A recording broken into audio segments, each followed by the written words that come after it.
श्री भूपेश बघेल जी, श्री चरणजीत सिंह चन्नी जी, श्री अजय माकन जी, CWC के वरिष्ठ नेतागण, प्रदेश कांग्रेस कमेटियों के अध्यक्षगण, CLP के सारे नेता, AICC के पदाधिकारी, सभी यूथ कांग्रेस, महिला कांग्रेस, सभी फ्रंटल्स के पदाधिकारी, आप सबको इस सभा में बहुत बहुत स्वागत और मेरा नमस्कार। आज इस वीरों की धरती पर खड़े हुए मुझे गर्व महसूस होता है कि यहाँ की सरकार कांग्रेस की सरकार है। मुझे गर्व है कि राजस्थान में एक ऐसी सरकार है जिसने कोरोना जैसे भयंकर संकट में एक एक जन की मदद की, जो पीछे नहीं हटे, जो आपके लिए संघर्ष करते हैं और आपके लिए ऐसी योजनाएं लाते हैं जिससे आपका विकास हो। लेकिन ये जानते हुए कि इस प्रदेश में हमारी सरकार है, मुझे ये भी मालूम है कि प्रदेश और देश की जनता आज बहुत संकट में है। मुझे मालूम है कि जिस तरह से हमारा देश चल रहा है, जिस तरह की सरकार केंद्र में है, उसकी नीतियों से आप पर कैसे कैसे संकट है और आप किस संघर्ष से गुजर रहे हैं। आज ये रैली महंगाई हटाओ रैली है। आप सब इतनी बड़ी तादाद में यहाँ क्यों आए हैं?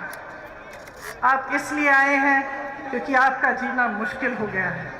आप इसलिए आए हैं कि आज एक गैस सिलेंडर 1000 रुपए का हो गया है। आप इसलिए आए हैं कि सरसों का तेल आपको 200 रुपए में मिल रहा है।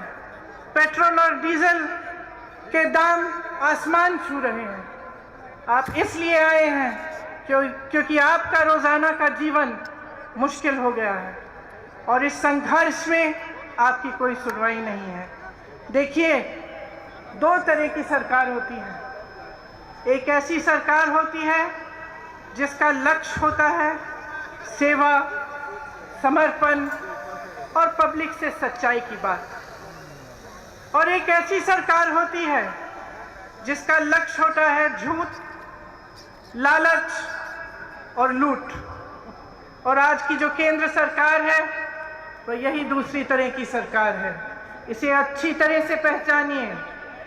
जितना पैसा विज्ञापनों में खर्चा जाता है, उतना पैसा किसानों को क्यों नहीं दिया जाता? मुझे पता चला कुछ दिनों पहले कि जिस प्रदेश में मैं काम करती हूँ, उत्तर प्रदेश में, उस प्रदेश में सरकार हजारों करोड़ रुपए सिर्फ विज्ञापनों पे खर्च कर रही है। लेकिन वही सरकार किसान को खाद दिलवा नहीं पा रही है।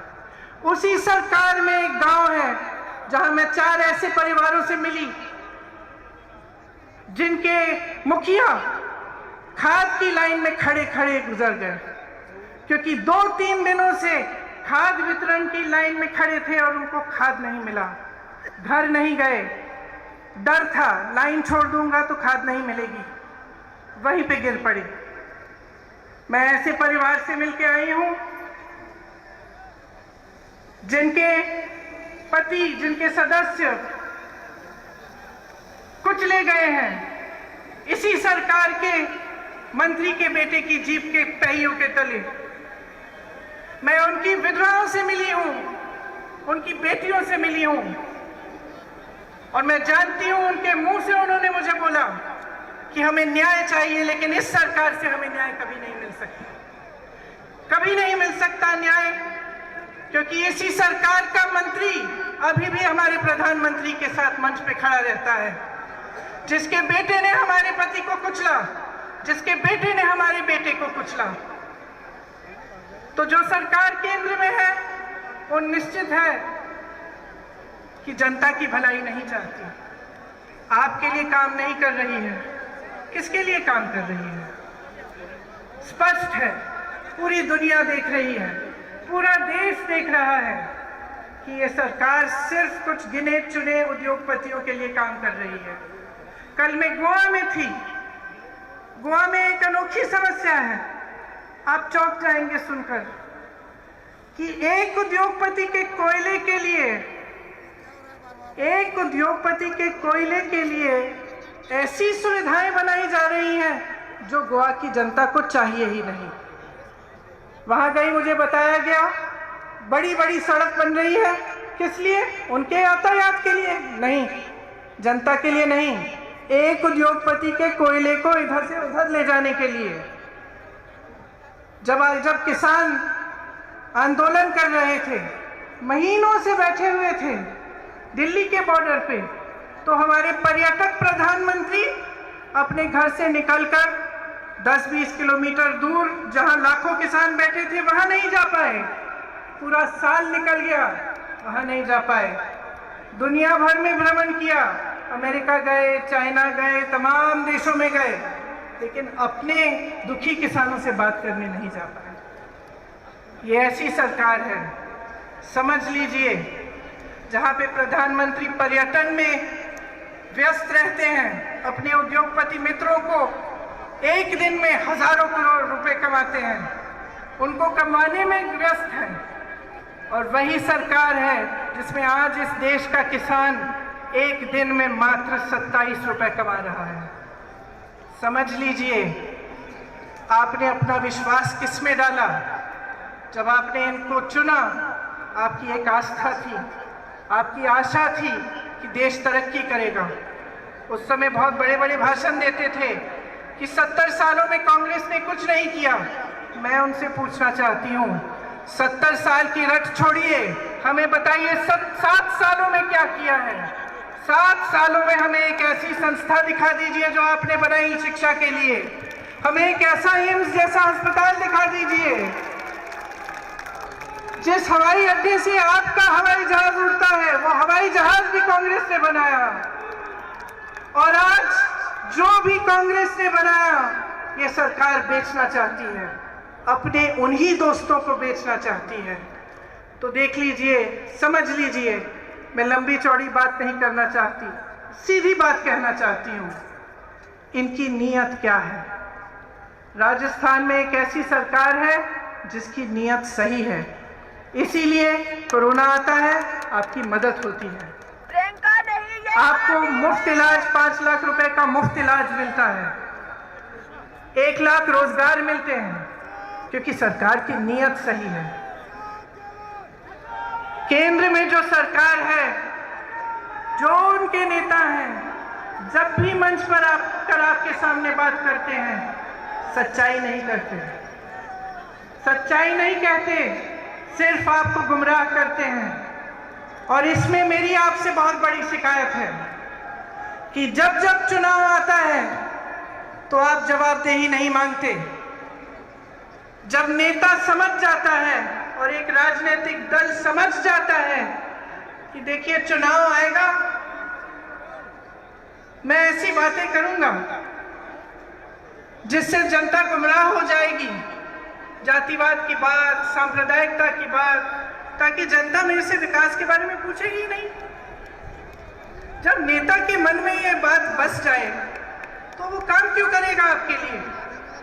जब एक राजनीतिक दल जानता है, उसका एक एक नेता जानता है कि चुनाव के समय आपके सामने फिजूल की बातें करेंगे, आपके सामने चाइना की बातें करेंगे, किसी और देश की बातें करेंगे, कुछ ना कुछ नया निकालेंगे, लेकिन आपके विकास की बात नहीं होगी, महंगाई की बात नहीं होगी, आप कैसे अपनी जिंदगी बिता रहे हैं, किस संघर्ष से आप गुजर रहे हैं, इसकी बात नहीं होगी।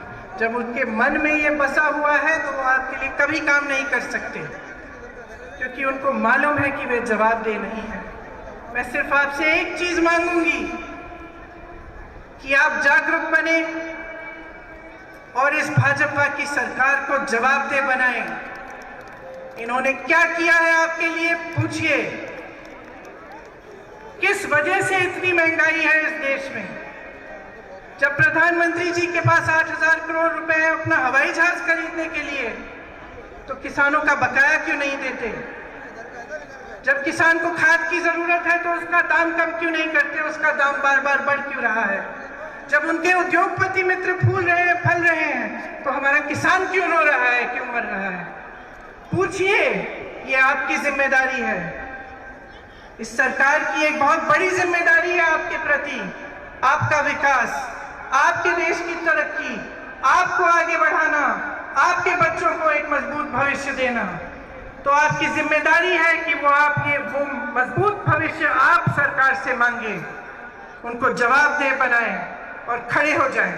आज ये सभा महंगाई की बात की है। मैं आपसे कहना चाहती हूं कि जिस तरह से आप महंगाई से लड़ रहे हैं हर रोज हम उसी तरह से अपनी जी जान लगाकर आपके लिए लड़ेंगे। ये सिर्फ आपकी लड़ाई नहीं है, ये इस मंच पे बैठे कांग्रेस के एक एक नेता की लड़ाई है। ये मेरी लड़ाई है, ये मेरे भाई राहुल गांधी की लड़ाई है, ये सोनिया जी की लड़ाई है, ये अशोक गहलोत जी की लड़ाई है, और तमाम यहाँ बैठे नेता आपके लिए लड़ेंगे। इस देश से महंगाई हटानी है और इस प्रयास में आप सबको हमारे साथ लड़ना पड़ेगा। एक बार जोर से बोलिए, महंगाई को, और जोर से बोलिए, महंगाई को, महंगाई को। और इस प्रयास में हम बिल्कुल पीछे नहीं हटेंगे, हम आपके साथ हैं, आपकी लड़ाई हम लड़ते रहेंगे। धन्यवाद, जय हिंद। साथियों, मुझे आप लोगों को बताते हुए बड़ी खुशी है कि जिनका हम इंतजार कर रहे हैं, श्रीमती सोनिया गांधी जी और राहुल गांधी जी दोनों हमारे बीच में आ गए हैं। और मैं आप सब लोगों से अनुरोध करूंगा, सब लोग अपने अपने स्थान पे खड़े होकर के